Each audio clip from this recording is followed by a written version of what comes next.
Hello, hello, here we go. I hope everybody is well and has had a very, very splendid weekend. It is 8 o'clock in the morning in New York, it's 3 o'clock in the afternoon in Kiev, and it's 10 o'clock at night in Guam. And these are the headlines this Monday.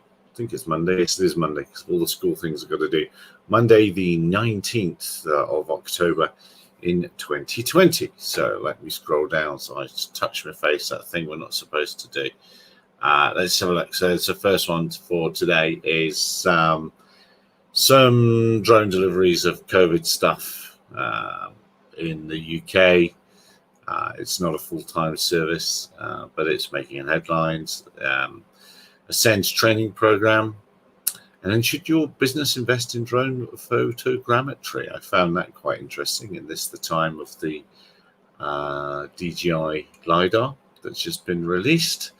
So we'll have to keep an eye on that as a webinar you can go to. Aquiline Drones, signed a distribution license agreement with Drone Vault, manufacturing distribution, fairly sort of consolidationary sort of a thing, isn't it? That sort of thing going on left, right, and centre. Honeywell, Ballard Unmanned Systems, GE, and their visual intelligence platform. That's quite interesting, isn't it? Because they're making a play of the data part of the equation, and that perhaps is really where the money is, isn't it?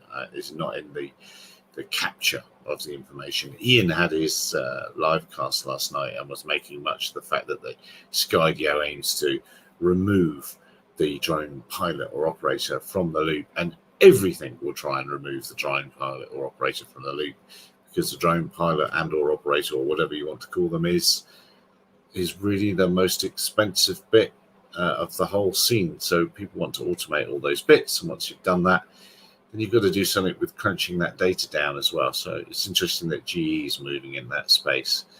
AgEagle partnering with Valkyrie, another thing I don't know how to say, Valkyrie, to manufacture stations for delivery drones to land at and do their thing. What struck me with this one is it's very small. It's very, very small indeed. So they're certainly relying on some highly accurate landings. And then lastly, I think last week, wasn't it last week or the week before, that we had our first LTE communication?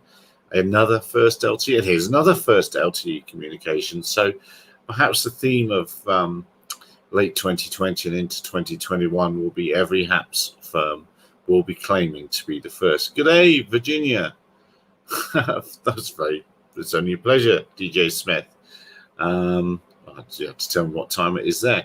It must be before 8 o'clock, whatever it is in New York. It must be earlier than that there, I guess, or maybe not. Anyway, yeah, so another HAPS that is claiming to be the first to communicate. And interestingly, they actually didn't use this. This is their future-looking machine. They used that fantastic big Grob thing that we saw at Farnborough a few years ago.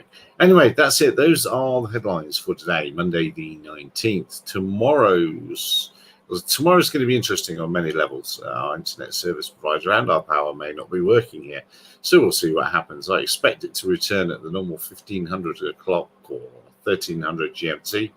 And in the evening, well, I don't know what's going to happen for our 2100 GMT drone and sundry chat of nonsense. So until then, until tomorrow, till we see what happens, wear a mask, wash your hands, stay away from people, be safe, and welcome to Monday.